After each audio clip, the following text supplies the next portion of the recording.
refuges.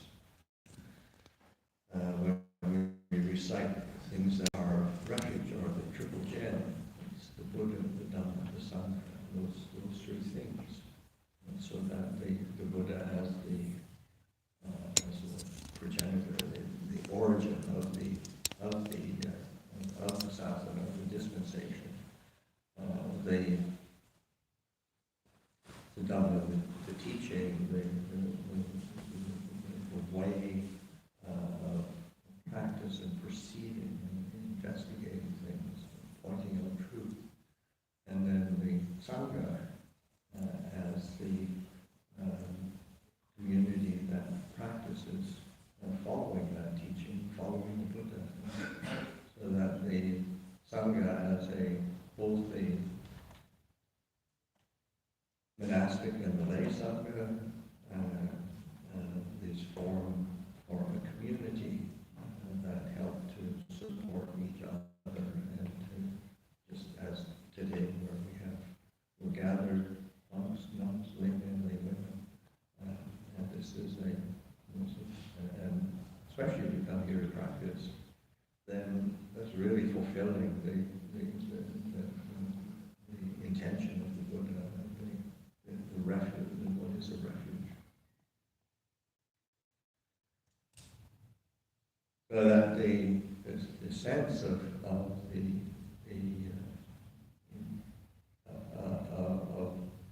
these working together, also just the Buddha. There's a place where the Buddha says, if one sees me, one sees the Dhamma. If one sees the Dhamma, one sees me. It's sort of like that. It doesn't place all of the. It's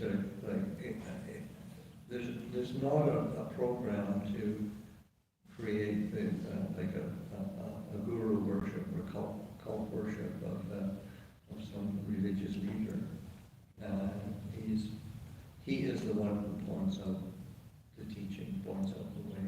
And if one practiced that, one would realize what the Buddha is, what that being has accomplished, and what qualities he encompasses. And it's just by being willing, interested and willing to learn the teachings, practice the teachings, put the teachings into one's daily life, one starts to get a feel for what's it mean to be a fully awakened Buddha, which is as a religion, it's quite revolutionary, or it's quite mature. But it's up to us to also be mature. It's one of the things. It's like you have to grow up and be a follower of the Buddha's teaching. One of the aspirations. It's not just by reaching a certain age that one is actually mature. I'm still working on it.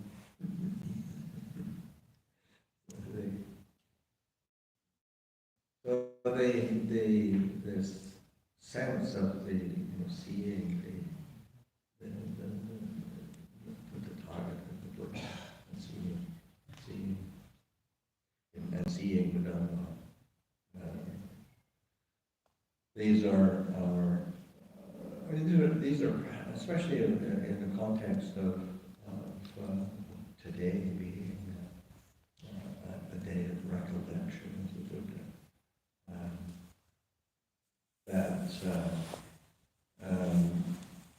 There is one of the practices that is recommended by the Buddha is Buddha Anusati.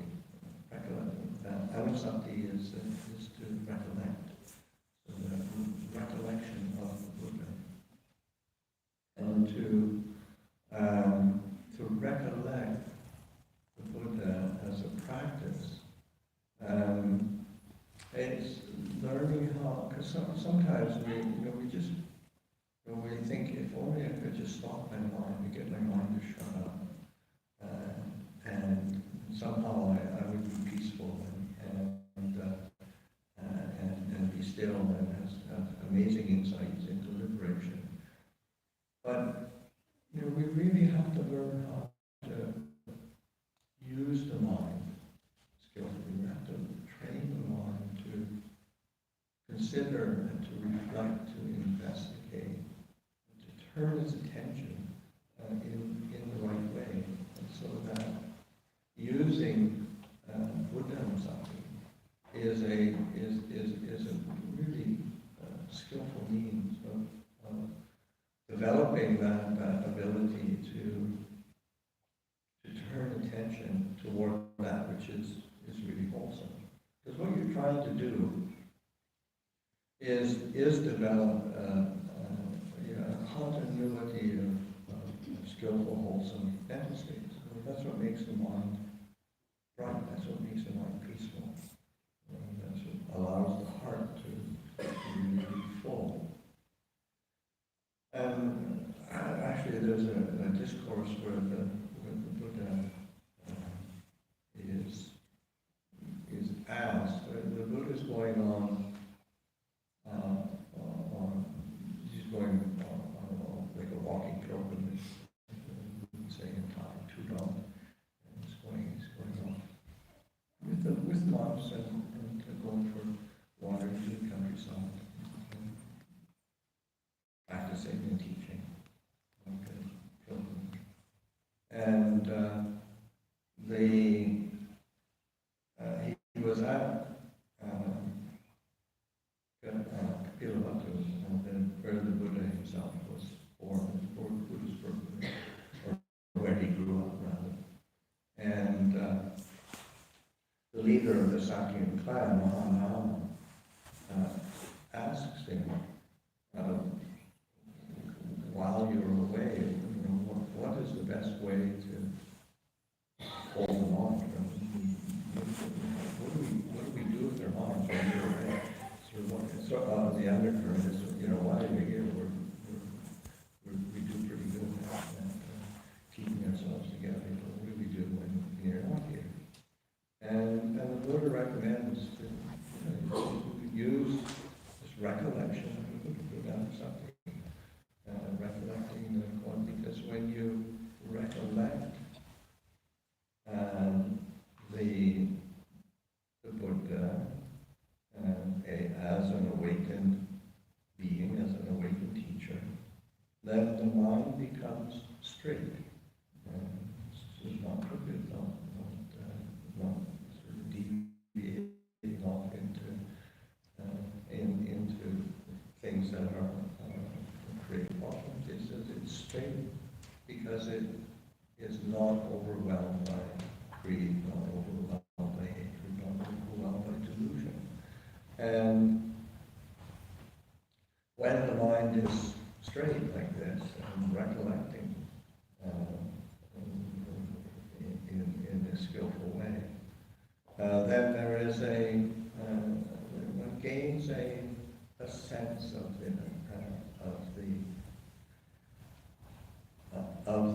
the teaching.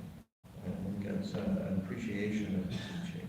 One gains an appreciation of the teaching, inspiration in the teaching, inspiration in the Dhamma. With that inspiration, the mind becomes, there's a certain delight or joy that comes to the mind. And when there is this quality of delight and joy, just recollecting the Buddha, recollecting the teaching, recollecting the truth, this way of practice that the Buddha laid down, the mind is inspired, can be inspired, and experiences this sense of delight, and with that there's a sense of joy.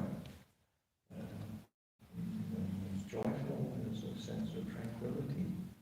When there's tranquility there, then there's a sense of happiness, of fullness of heart. And when there is this fullness of heart, then the mind settles and becomes peaceful. And actually starts to experience samadhi. And I think it's really helpful to recognize that the Buddha is pointing to